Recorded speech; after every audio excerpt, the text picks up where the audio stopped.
విజయమో వీర మరణమో ఏదైతే అదైంది. తాను మాత్రం బంగ్లాదేశ్ లో అడుగు పెట్టడం ఖాయమని అల్టిమేటం ఇచ్చారు ఆ దేశం మాజీ ప్రధాని షేక్ హసీనా.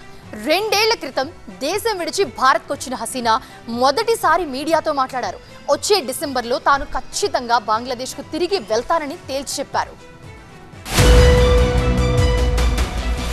భారత్ లో ఆశ్రయం పొందుతున్న బంగ్లాదేశ్ మాజీ ప్రధాని షేక్ హసీనా మొదటిసారిగా మీడియాతో మాట్లాడారు. 2024 ఆగస్టు 5 అంటే సరిగ్గా 2 ఏళ్ల కిందట భారత్ ఆశ్రయం కోరుతూ బంగ్లాదేశ్ నుంచి వచ్చేసారు ఆమె. అప్పటి నుంచి భారత్ లోనే ఉంటున్నారు. తాను భారత్ లో ఆశ్రయం పొంది 2 ఏళ్లు అవుతున్న సందర్భంగా మాట్లాడారు హసీనా. ఓ వర్చువల్ ప్రెస్ మీట్ నిర్వహించిన షేక్ హసీనా తన మద్దతుదారులను ఉద్దేశించి భావోద్వేగంతో మాట్లాడారు. తన రాక అధికారం కోసం కాదు, తన దేశాన్ని మళ్లీ అభివృద్ధి, లౌకికవాదం బాట పట్టించడం కోసమే అంటూ హసీనా క్లారిటీ ఇచ్చారు. స్వదేశానికి వెళ్తే జైల్లో పెట్టడమో లేక మరణశిక్ష విధించడమో జరుగుతుందని, అది తనకు తెలుసని, అయినా సరే తన ప్రజల కోసం వెనకడుగు వేసేది లేదని హసీనా కుండబద్దలు కొట్టారు.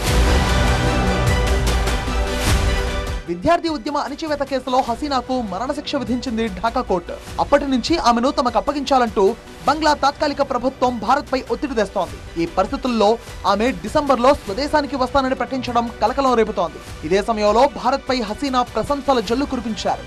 భారత్ ఎప్పుడూ బంగ్లాదేశ్ కు మంచి మిత్రుడిలాగే నిలిచిందని కొనియాడారు. ప్రస్తుతం బంగ్లాదేశ్ లో పరిస్థితి అత్యంత దారుణంగా ఉందని, ఇళ్లు, ఆఫీసులు, కాలేజీల్లోనూ భయం గుప్పిట్లోనే ప్రజలు బతుకుతున్నారని ఆమె ఆవేదన వ్యక్తం చేశారు. ప్రజాస్వామ్యాన్ని రక్షించేందుకు అంతర్జాతీయ సమాజం ముందుకు రావాలని ఆమె పిలుపునిచ్చారు. అంతేకాదు, గతంలో తన ప్రభుత్వాన్ని కూలదోసిన ఉద్యమం వెనుక పెద్ద కుట్రే ఉందని హసీనా ఆరోపించారు. అది కేవలం విద్యార్థుల ఆందోళన కాదని, కొందరు కావాలనే దానిని హింసాత్మక రాజకీయ అస్త్రంగా మార్చారని మండిపడ్డారు. ఈ ప్రెస్ మీట్ లో హసీనా కుమారుడు సజీబ్ వాజెద్ చేసిన కమెంట్స్ ఇప్పుడు వైరల్ అవుతున్నాయి. బంగ్లాదేశ్ లో ఆగస్టు 2024 నుంచి రాజకీయ హత్యలు కామన్ అయిపోయాయని ఆయన విమర్శించారు. దేశంలో లా అండ్ ఆర్డర్ పూర్తిగా ఫెయిల్ అయిందని, బంగ్లాదేశ్ ఒక ఫెయిల్డ్ స్టేట్ గా మారిపోయిందని మండిపడ్డారు.